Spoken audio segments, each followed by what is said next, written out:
Você já ouviu falar das três leis da robótica? E aí, Isaac Asimov, fale um pouco sobre as três leis da robótica. Well, back in 1939, I began writing robot stories. And by the time I'd written 2 and 3, there was a pattern in these stories which John Campbell, the editor of Astounding Science Fiction and my literary father, pointed out to me. He said I was having my robots behave as though they were guided by 3 laws. The first law was that a robot couldn't hurt a human being or through inaction allow a human being to come to harm. The second law was that a robot had to obey orders given it by human beings, provided that didn't conflict with the first law. And the third law was that a robot had to protect its own existence, except where that would conflict with the first 2 laws.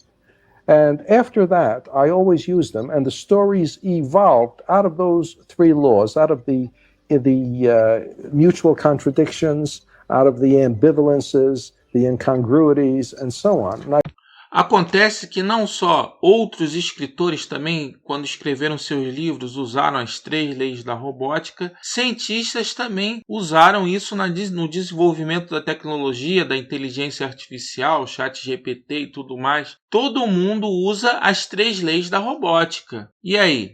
That's true about the science fiction writers adopting them. They are now taken for granted. No writer actually quotes them except myself. But the readers are so used to it now that they know it and they take it for granted. And somebody writing in an architectural journal pointed out that these laws hold for tools generally. Number 1, a tool must be safe to use. And 2, provided it is safe to use, it's got to do what you want it to do. And 3rd, provided it is safe to use and it does what you want to, it's got to last. Mas como é que ficam as três leis da robótica em relação ao humanismo? Será que pode existir alguma coisa assim como a Era de Ultron, onde os robôs são como Frankenstein que sai destruindo o seu criador?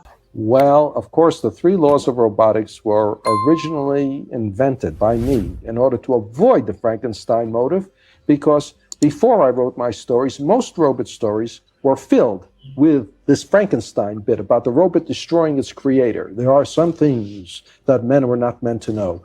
However, having worked with the 3 laws for 35 years practically, I was asked to write a robot story to end all robot stories, so I wrote one in which robots became so intelligent that by any reasonable definition, they defined themselves as human beings, you see. So that now the 3 laws of robotics became the 3 laws of humanics.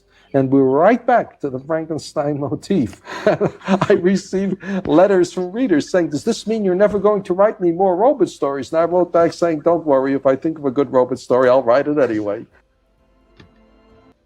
Esta foi a entrevista com Isaac Asimov, muito legal. Deixe seu like e se inscreva no canal Cientistas Legais. Valeu!